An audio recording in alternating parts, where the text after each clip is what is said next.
Bonjour à tous, ça me fait plaisir de vous retrouver et de passer ce petit moment avec vous.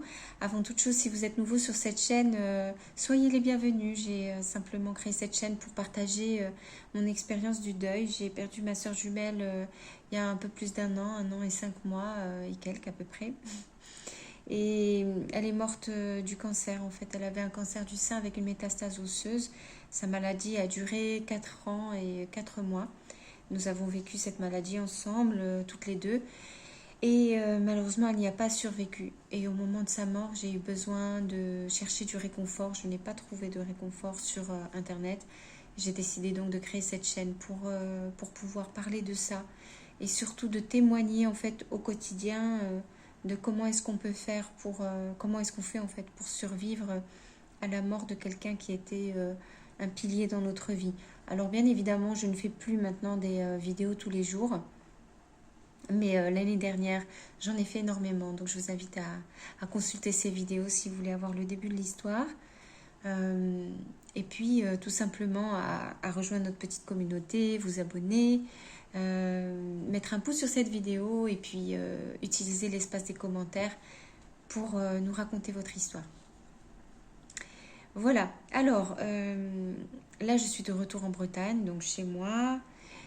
Je vous ai raconté comment s'est passée la semaine de yoga, à quel point ça a été quand même très efficace. Depuis que je suis rentrée ici, j'avoue que c'est pas hyper facile, ça fait que quelques jours, hein, c'est encore tout frais. Mais voilà, c'est difficile encore, c'est difficile. Donc je vous invite à vous installer tranquillement. Vous savez comment je suis extrêmement bavarde une fois que je commence. Je me suis préparé une petite tasse et une théière, vous voyez. Je vais me servir tout simplement une tisane. Je me suis préparé une tisane de verveine parce que c'est hyper calmant, à la fois pour le système digestif et en même temps pour le mental. Donc, je vous invite aussi à vous hydrater et à utiliser des méthodes naturelles pour vous soutenir.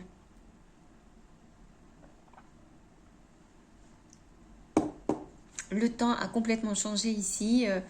On est de nouveau dans un temps un petit peu automnal. Donc, voilà, j'ai ressorti le plaid. Je sors la tisane. C'est incroyable.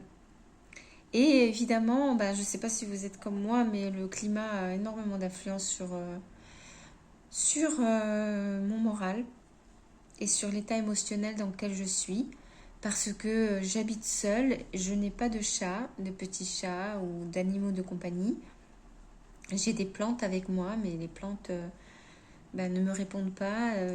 C'est plus difficile d'entrer en contact et donc il y a vraiment ce sentiment de vivre ces émotions, les aléas du mental et tout ce qui va avec sans avoir de pause en fait.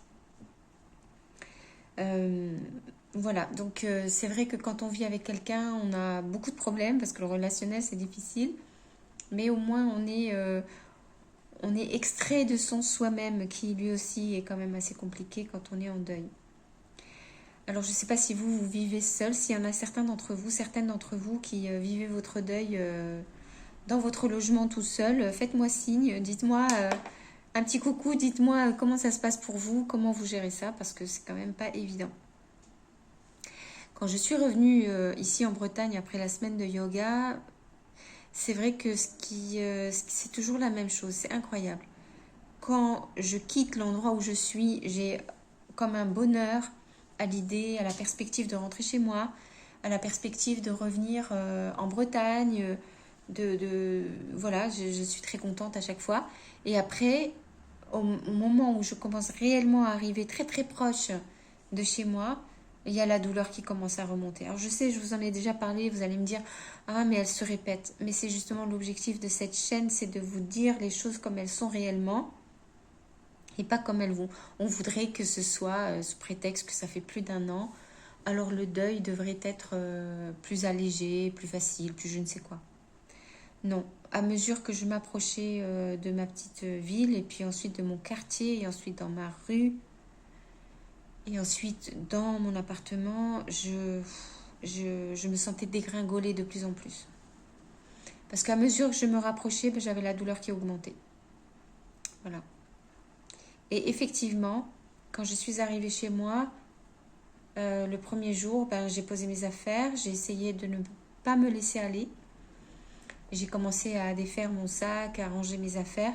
Et en fin de compte, il m'a fallu 3 fois revenir parce que pendant 3 fois, j'ai eu besoin d'arrêter ce que je faisais pour ne pas ressentir et aller faire un truc d'évasion. Donc, je suis allée prendre mon téléphone pour aller regarder une vidéo et me dire couper avec son mental, quoi. Donc là, j'avais vraiment besoin de vous partager ça aussi, vous dire à quel point, quand on a cette addiction, entre guillemets, on a besoin de ce soutien, ce support, d'aller regarder des vidéos ou des choses comme ça, c'est pas que je sais pas comment construire ma vie, comment remplir ma vie. Vous voyez, j'ai plein de bouquins derrière moi, j'ai vraiment des choses intéressantes à lire. Donc là, vous voyez en miroir, mais euh, c'est parce qu'on a mal et que à un moment donné, on a juste besoin d'arrêter, de souffler, quoi. Donc, je le fais une première fois. Je m'aperçois de ce que je fais. Je me dis, c'est quand même idiot. Tu viens de revenir. Tu as été chargé à bloc d'énergie positive. Tout s'est super bien passé au yoga et tout. Pourquoi tu replonges là-dedans? Et encore, à ce moment-là, j'ai pas dégainé le paquet de chips, hein. Donc, je m'arrête au bout d'un moment. Je suis quand même tolérante avec moi-même. Je me laisse faire. Et puis ensuite, je me dis, bon, allez, est-ce que tu peux pas y revenir? Donc, je reprends. Je continue à déballer mes affaires. Et une deuxième fois, repareil, j'ai besoin de m'arrêter et de commencer à m'évader. Et là, de nouveau, je me dis, ok, là, tu t'aperçois de ce que tu fais, laisse-toi faire, mais est-ce que tu pourrais pas y revenir? Je l'ai fait une deuxième fois et encore une troisième fois, jusqu'à ce que j'arrive à terminer tout ce que j'avais à ranger. Et je me suis dit, waouh, la vache! 3 fois, j'ai dû faire preuve d'autodiscipline. Mais vous imaginez, en fait, ça, pour une fois, c'est visible, c'est rendu visible. Ça a été rendu visible à mes yeux, mais c'est ce avec quoi je lutte tous les jours, en fait. C'est ce qu'on ne vous dit pas. Quand on est en deuil et que les autres autour de nous ne comprennent pas trop pourquoi on est si fatigué, pourquoi est-ce qu'on dort mal, pourquoi est-ce que... Mais c'est ça, en fait, qui est en train de se passer. Ce qui est en train de se passer, c'est qu'il se passe des tas de choses, mais invisibles. Et là, c'était même pas dans mon mental. J'étais même pas en train de réfléchir à tiens, qu'est-ce qui se passe, tiens, il y a les affaires de ma soeur juste à côté de moi. C'est au niveau du cœur, en fait, je le sentais. C'est mon corps, en fait, qui ressentait les choses.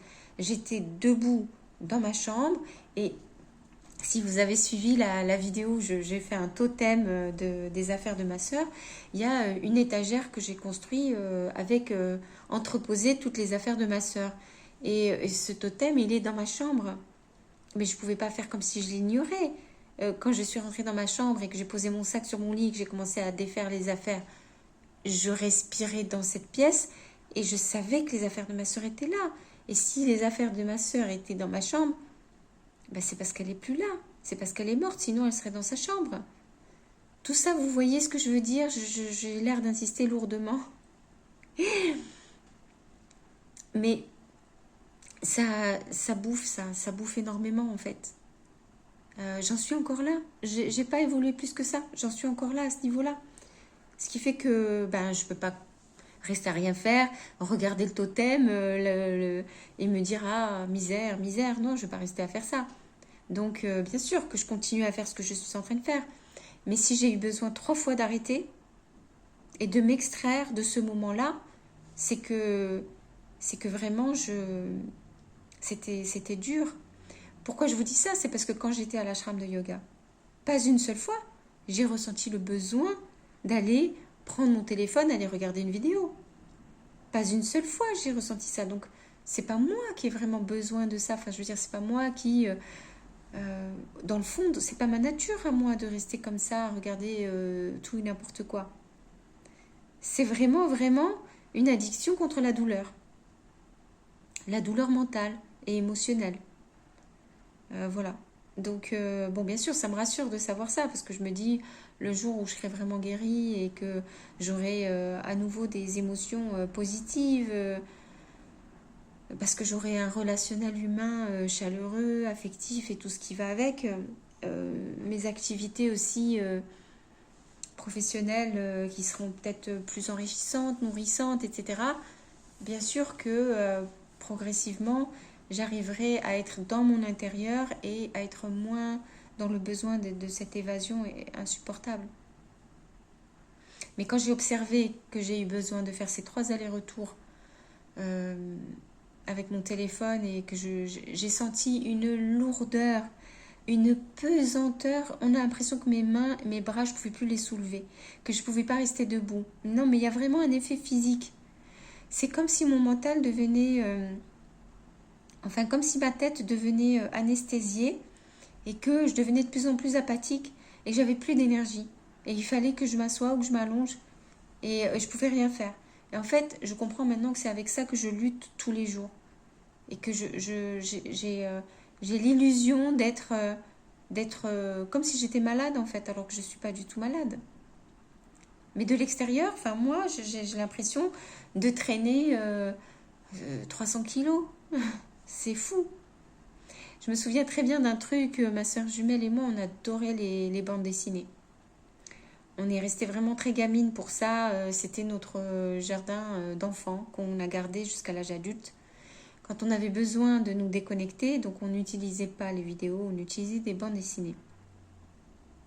Et là, je vous parle vraiment des trucs, bon, il y a des très belles bandes dessinées, etc. On sait que c'est vraiment magnifique. Mais il y a les trucs de base pour les enfants qui sont les Picsou, Donald, je vous parle de ça. Hein. Je suis vraiment en train de me livrer à vous, hein, parce que je ne suis pas très fière, mais c'est la vérité. Ce besoin de lâcher prise et de retourner dans le monde de l'enfance. Et, et dans une de ces histoires, en fait, ma sœur et moi, on aimait beaucoup prendre exemple sur des vignettes ou sur certaines de ces histoires-là pour étayer notre propre ressenti ou quelque chose comme ça. Et il y avait une de ces histoires qui nous avait marqué toutes les deux parce que c'est une histoire avec Mickey. Il se retrouve dans une histoire où il est... je me rappelle plus tellement de toute l'histoire en question, mais oui, parce que j'ai toujours mes problèmes de mémoire, vous pouvez le constater. Mais en fait, il se retrouve avec un plâtre au pied. On s'aperçoit à la fin de l'histoire qu'en fait, il y a eu toute une supercherie. C'est pendant la nuit, on lui a fait prendre un somnifère. Et pendant qu'il dormait, on lui a mis un plâtre au pied. Et dans son plâtre, on a mis des poids en métal à l'intérieur. Et lui, il ne le savait pas. Quand il se réveille le matin, il voit, pareil, on lui a mis un postiche, machin. Donc il se réveille. Et puis il se réveille comme si c'était 50 ans plus tard. Donc il se réveille complètement vieux. Et il a l'impression d'avoir un corps très handicapé, très lourd. Il n'arrive pas à soulever ses jambes pour marcher. Forcément, il y a des poids. Donc il se retrouve devant le miroir et il regarde son visage. Il ne comprend pas. Il se voit très vieux et tout. Et il se dit, mais il y a un truc très bizarre et tout. Donc au début, il ne réagit pas trop. Il finit par aller dans sa cuisine, prendre son petit déjeuner, etc. Et puis au bout d'un moment, il commence à avoir le doute, donc je ne vous raconte pas toute l'histoire parce que ça va être long et en plus je ne suis pas rapide. Mais il finit par comprendre qu'il y a un problème. À ce moment-là, il décide d'aller dans la salle de bain. Et il se nettoie le visage, il se savonne et tout ça. Et quand il enlève comme ça, il se voit devant le miroir et il se revoit jeune complètement. Et donc il comprend. Il comprend qu'il a été l'objet d'un abus, voilà, qu'on essayait d'abuser de lui en lui faisant croire que 50 ans étaient passés, etc. Et là, il décide de casser, d'ouvrir en fait son plâtre et il s'aperçoit qu'il y avait des poids vraiment dans le plâtre et il retrouve la légèreté, la capacité de marcher et tout ça n'était qu'une illusion. Voilà. Et en fait, moi, j'ai cette impression-là, c'est-à-dire que quand je marche dans mon appartement, etc., j'ai l'impression que j'ai des poids aux pieds, des poids aux bras, des poids partout, j'ai mal partout, alors que je n'ai rien. Mais ce rien, c'est pas vrai. Ce poids, tout ça, c'est la douleur du deuil. En fait, je ne sais pas comment vous l'expliquer, mais c'est comme ça. C'est l'image que j'ai la plus claire. C'est que c'est extrêmement lourd. C'est extrêmement lourd. Ça fait que j'ai pas l'énergie. Voilà, si je suis laissée toute seule, livrée à moi-même, dans ma journée, ben, je dois lutter contre cette impression de poids, cette impression de lourdeur, cette impression d'accablement, de ça n'en vaut pas la peine. Et en fait, c'est une véritable fatigue aussi. Parce qu'à l'intérieur, mon mental est en train de lutter. Il est en train de lutter contre la réalité. La réalité lui présente quoi? Une énorme douleur. Mon cerveau, qu'est-ce qu'il voit? Il voit que j'ai perdu ma sœur jumelle. C'est totalement inacceptable. Moi, je n'arrive toujours pas à le comprendre. J'ai toujours comme une dissociation mentale. Je suis en train de vivre une réalité qui ne correspond pas à ma croyance. Et je suis baignée, complètement façonnée par ma croyance. Ma croyance, c'était nous sommes nés à deux et nous mourrons à deux. Ou en tout cas, nous sommes nés à deux, nous sommes venus au monde à deux et nous vivrons jusqu'à un âge avancé. Où là, je me disais, on va le voir qu'on est en train de décrépir, que c'est normal, qu'il y a la vieillesse qui vient. On va s'en rendre compte que forcément, il y en a une des deux qui tient moins bien le coup et il y en a une peut-être qui va mourir. Mais pour nous, dans notre tête, c'était assez évident qu'on mourrait de façon très très proche. Donc là, c'est pas ça qui s'est passé. Ma soeur est morte à 46 ans. Aujourd'hui, moi, j'en ai 47, puisque forcément, j'ai vécu une année de plus sur cette terre sans elle. Et pour moi, c'est une anomalie. Donc, mon cerveau, il continue à bugger. Vous savez, comme les autotamponneuses. Il avance, et puis il bug. Et il revient en arrière. Et il avance, et il bug. Et il revient en arrière. Et en fait, c'est pour ça que je suis fatiguée. Ça fait plus d'un an là que je suis en train d'avancer, reculer, avancer, reculer. Je me tape la tête contre un mur invisible parce que je ne peux pas croire ce que je suis en train de vivre. Ce que la réalité de la vie me propose de vivre est totalement inacceptable pour moi. Donc, je continue de lutter pour ne pas le voir, pour essayer de trouver un échappatoire, pour essayer de me dire que tout ça c'est une mascarade, que ça n'existe pas pour de vrai. Et puis il y a des moments où je reviens dans la réalité vraie et je me dis, mais si en fait c'est vrai. Et donc dans des moments comme ça, quand je suis toute seule, je dégringole. Voilà, je dégringole dans les abysses en me disant, mais comment c'est possible que la personne que j'aime le plus au monde ne puisse ne plus être là? Comment est-ce que je peux l'accepter? Et puis il y a toute la souffrance qu'elle a vécue. Comment est-ce que je peux accepter l'idée qu'elle ait vécu autant de souffrance? C'est inacceptable. Je ne peux toujours pas l'accepter non plus. Alors je suis effectivement, la difficulté que j'ai, c'est de vivre un peu dans un monde parallèle. Et c'est ça que je refuse de faire. J'essaie de toutes mes forces de me raccrocher à la réalité. C'est pour ça que je vais régulièrement sortir de mon isolement et que je vais voir des amis à Paris. Que là, je suis allée à l'ashram de yoga, c'était aussi pour me confronter à la société. Même si vous allez me dire, ah, l'ashram, c'est une société, c'est pas la société, c'est un truc. Oui, mais pour y aller, il faut bien que je prenne des trains, que je prenne des covoiturages, que je rencontre des gens, que je me confronte à la vraie vie. Donc, c'est ça que je veux dire. Et puis malgré tout, tous les gens que j'ai rencontrés là-bas sont des gens qui ne vivent pas à l'ashram, qui vivent dans le monde réel et qui ne sont pas en train de subir un drame ou un traumatisme comme moi. Donc ils ont une vie normale, ils ont des enfants, des familles, ou alors ils vivent en couple, ou alors ils sont eux-mêmes dans leur studio de yoga. Donc c'est très concret. Et en ça, c'est très très guérisseur pour moi. Donc c'est pour ça que je continue à faire ces efforts-là, de me reconnecter à des gens.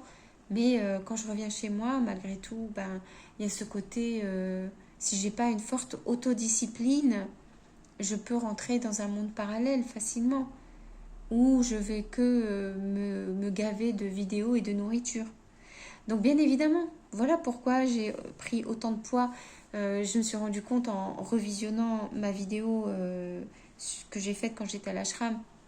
Et j'avais les traits tirés et on ne voit pas que j'ai grossi. Vous allez me dire, mais qu'est-ce qu'elle raconte avec son problème de poids? Parce que en fait, mon visage marque moins que le reste du corps. J'ai pas envie de vous faire un défilé. Mais bien sûr que mon visage est plus rond, mais je veux dire, ça va affoler personne. Par contre, le reste de mon corps, oui, il a beaucoup pris, au point que j'ai pris presque 2 tailles. C'est pour ça que je vous dis ça, c'est concret. C'est concret, je ne peux plus rentrer dans mes vêtements. J'ai pas envie d'acheter des vêtements. Je ne peux plus rentrer dans mes vêtements. Je suis très serrée dans mes vêtements. Donc, je suis effarée. Mais parce que voilà, ce que je fais, c'est me rouler en boule et fuir la réalité parce qu'elle est absolument intolérable. Donc l'année dernière, ça valide encore plus mon idée qui était l'année dernière, et je pense que c'était vraiment une idée intelligente, c'était de se dire, de toute façon, j'en ai pour un certain temps, pour que ma conscience arrive à comprendre que c'est ça la réalité, et qu'il va falloir que je vive ma vie comme ça. Je savais que ça allait me prendre un certain temps. Dans ma tête, je me disais, oh là là, j'en ai pour un an, ça c'est sûr, peut-être 2 ou 3 ans avant de dépasser un vrai palier. Et donc mon idée, c'était vraiment de venir à l'ashram de yoga pour vraiment me mettre à l'abri, vivre avec des gens et ne pas rester seule. Donc oui, bien sûr, c'était intelligent ce que j'avais voulu faire. Que j'ai pas pu le faire, c'est dommage. Que j'ai pas pu le faire non plus au centre de bouddhisme, c'est vraiment dommage aussi. Et là, je me retrouve maintenant ici en Bretagne chez moi. Et là, je suis vraiment... c'est la guerre avec moi-même, c'est la guerre sur l'autodiscipline et puis sur jusqu'à quel point je peux supporter la douleur.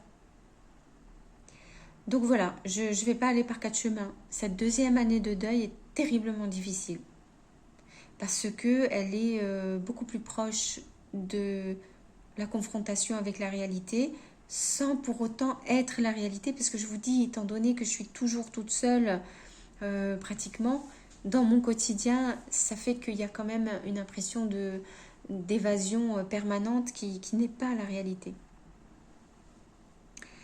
Voilà, donc ça c'est vraiment pas simple du tout. Donc je vais boire un peu ma tisane calmante. Vous comprenez mieux maintenant pourquoi j'ai vraiment, vraiment besoin de prendre soin de moi et de boire des choses qui détendent.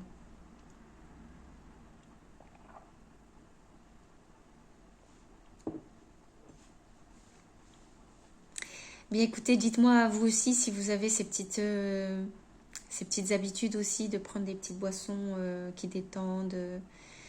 Si vous avez aussi ce piège de tomber dans l'évasion en regardant des vidéos, en faisant autre chose, je sais pas, peut-être que vous êtes dans les jeux. Moi, je suis pas du tout dans les jeux, donc j'ai pas testé ça. Voilà. Mais c'est vrai que le deuil, c'est vraiment, je crois vraiment que c'est une épreuve réelle dans la vie, complètement incomparable avec le reste. Ça veut pas dire que les autres épreuves de la vie sont plus sympas à vivre, pas du tout. Je pense qu'il y a vraiment énormément d'épreuves qu'on peut vivre de différentes façons. Mais celle-ci, elle est quand même assez costaude, hein, franchement. Voilà. Alors je sais pas comment vous faites, mais vraiment, j'en arrive à un point où je me dis que qu'il n'y a pas d'autre chemin, que je suis obligée de passer par là. Je suis en train de penser que quand je suis arrivée effectivement le premier jour chez moi, après avoir fait ma fameuse valise, enfin avoir déballé toutes mes affaires, au bout d'un moment, je me suis retrouvée assise sur mon canapé et je me suis mise à pleurer, pleurer, pleurer, pleurer. Et là, j'ai compris que ça y est, j'avais ouvert les vannes et que je ne pouvais pas m'arrêter. Je me suis dit, mais il n'y a rien, il ne s'est rien passé, je viens juste d'arriver chez moi. J'ai aucune raison de pleurer, aucune raison de pleurer. Et pourtant, je pleurais toutes les larmes de mon corps. Et je me suis dit, bon, ben là, ça m'échappe. Là, c'est au-dessus de moi, là, il se passe un truc. Et je pleurais ma soeur, et je pleurais, je pleurais, je pleurais. J'en étais tellement crevée d'avoir pleuré que je suis allée me coucher hyper tôt. À 8 heures, j'étais au lit, j'en pouvais plus, quoi. Donc il se passe vraiment des choses, voilà. C'est si vous-même vous doutez en vous disant mais il n'y a pas de raison, pourquoi je vais pas mieux, pourquoi pas plus vite, pourquoi ci, pourquoi ça, je vous assure qu'il y a vraiment des forces de douleur que le corps et le mental, l'émotionnel, l'aura, je sais pas comment expliquer ça, perçoit, que nous, dans notre conscience, on ne perçoit pas, mais qui est vraiment là. Ce que j'ai fait le jour d'après, c'est que j'ai ressenti, c'est pour ça que je sens qu'il y a quand même quelque chose de très très fort qui est en action, c'est que j'ai bien dormi, je me suis remise, voilà, j'étais bien le matin en me réveillant, j'ai passé une bonne journée, et puis à un moment donné, je me suis posée devant le totem de ma sœur, cette fameuse étagère, je me suis assise par terre, et j'ai commencé à déballer un premier carton. J'ai ouvert le carton et je me suis dit, vas-y, plonge dedans. Je me dis, ouh là là, c'est dangereux ce que je fais. Je suis toute seule, je viens de revenir.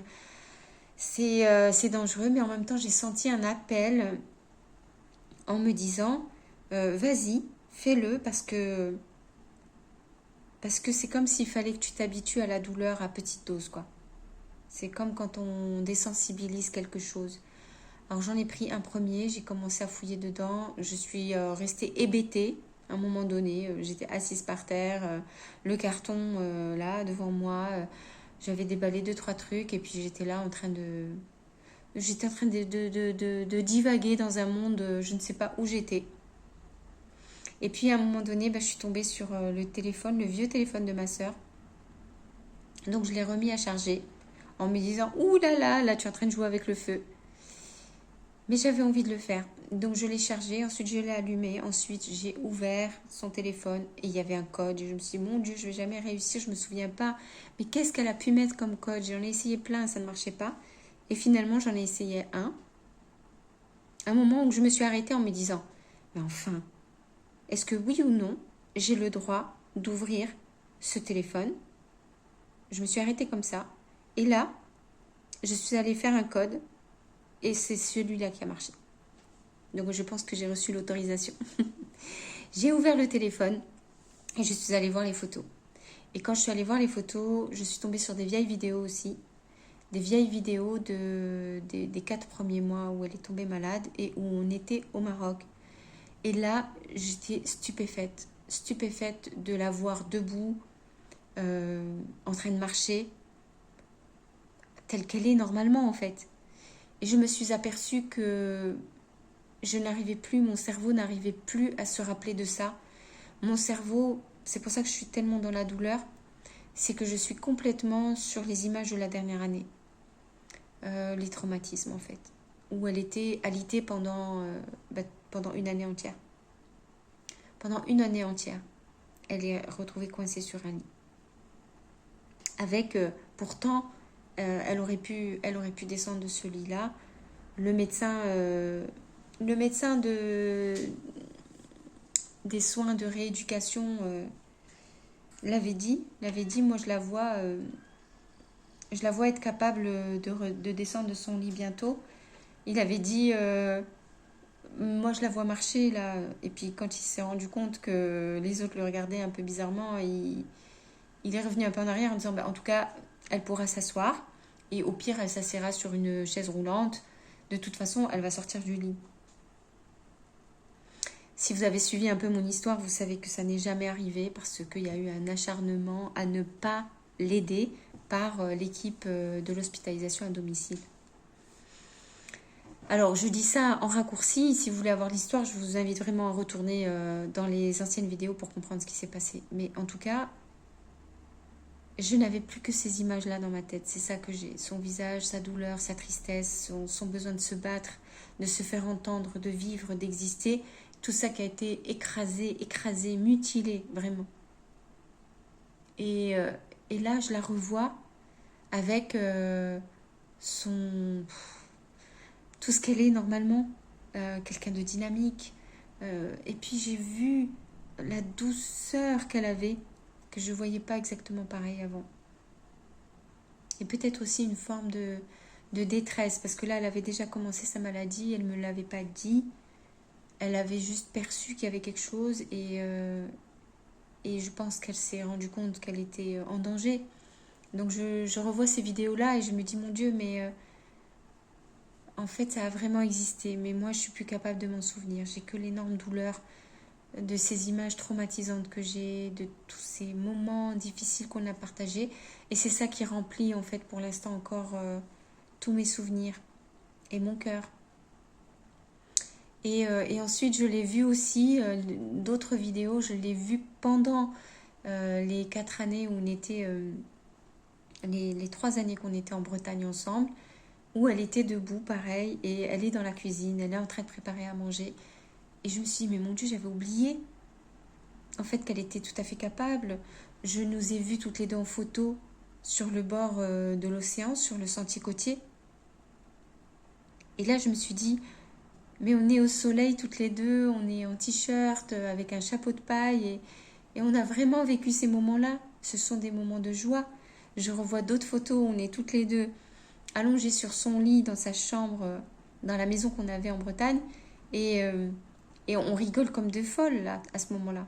Je vois à son sourire que, alors je reconnais entre mille les différents états, les stades de rire dans lesquels on est. Je reconnais très très bien les vrais rires de gamine, les rires de copinage, les rires de sœur, enfin. Et j'avais oublié. Et j'étais plus capable de me souvenir de ça. Et je me suis dit, ça m'a apporté un réel baume au cœur parce que je me suis dit, mais mon Dieu, on n'a pas eu que des mauvais souvenirs. On n'a pas eu que des choses horribles à vivre. Évidemment, il y a la dernière année qui a été quasiment exclusivement de l'horreur. Mais les autres années avant, en fait, on a eu des bons moments malgré la maladie. On a vécu des choses. Parce que j'en suis arrivée à un stade où je me disais, mais il n'y a que l'horreur en fait. Elle n'a pas vécu de choses agréables. J'ai pas pu lui transmettre. Je n'ai pas su lui donner. Donc je suis rentrée dans la culpabilité et dans la douleur de pas pouvoir me rattraper maintenant. Et puis même moi, c'est-à-dire que j'ai un manque là à l'intérieur de moi parce que j'ai envie de vivre ces moments agréables avec elle. Mais en fait, c'est mon moral, c'est pas mon moral, mais mon cerveau qui a oublié tout ça. Parce que là, je fais face à une urgence en fait, une urgence de survie. Et je n'ai pas récupéré du tout ma mémoire, mes capacités cognitives habituelles. Je suis encore complètement en état quand même quelque part de sidération. Malgré que le fait je sois une deuxième année là, toujours dedans quoi. Alors voilà, c'est incroyable, je fais vraiment un voyage de l'âme là. Bien sûr, je me confronte à la dureté de la douleur et puis avec la peur de me dire attention, si tu commences une crise d'angoisse, t'as personne à côté de toi là. C'est très dangereux ce que tu fais. Mais j'essaie d'être attentive et de me dire attention là, si tu sens que c'est dans les tripes, quand on sent que ça commence à être trop, on s'arrête quoi. Voilà. Bon, c'est un long chemin. Je vous remercie d'avoir écouté la vidéo jusque-là. Je suis très émue en fait de partager ça avec vous. Je suis très reconnaissante aussi que vous soyez encore là pour écouter et que vous soyez encore là pour me soutenir aussi. Je sens vraiment de l'amour de votre part, vraiment, et de la compassion, de la compréhension et je vous assure que c'est pas du tout inutile. J'ai réellement une vraie douleur. Je sais pas que je suis une victime, hein. Encore une fois, c'est pas ça du tout. Tout le monde a des épreuves dans la vie, c'est normal. Mais ma douleur est réelle, vraiment. Je sais que j'arriverai à surmonter ça le moment venu. Mais en attendant, je vous assure que je vous remercie et que ça me touche énormément que vous soyez là, en fait. Et que vous fassiez de votre mieux pour me soutenir. Parce que je sais que certains ou certaines d'entre vous, vous m'écrivez de temps en temps des messages. Je sais très bien que vous ne m'oubliez pas. Vous savez que je suis en train de gérer ça et vous aussi vous êtes en train de gérer ça. Donc il y a le pouvoir de la pensée et le pouvoir du cœur qui font que nous n'avons pas besoin forcément de ces vidéos pour nous connecter ensemble et nous soutenir. Il suffit juste qu'on pense les uns aux autres. Voilà, donc ça va dans les deux sens. Sachez que moi aussi je pense à vous très très fort. Je vous oublie jamais. Et voilà. Alors encore une fois, si vous êtes nouveau sur cette chaîne, vous pouvez vous abonner, mettre vos commentaires, présentez-vous et puis faites juste des commentaires pour vous dire comment vous avez envie de partager ce que vous avez à dire. Vous pouvez toujours mettre un pouce sur la vidéo et moi je vous dis à très vite pour une prochaine vidéo ensemble. En attendant, prenez soin de vous.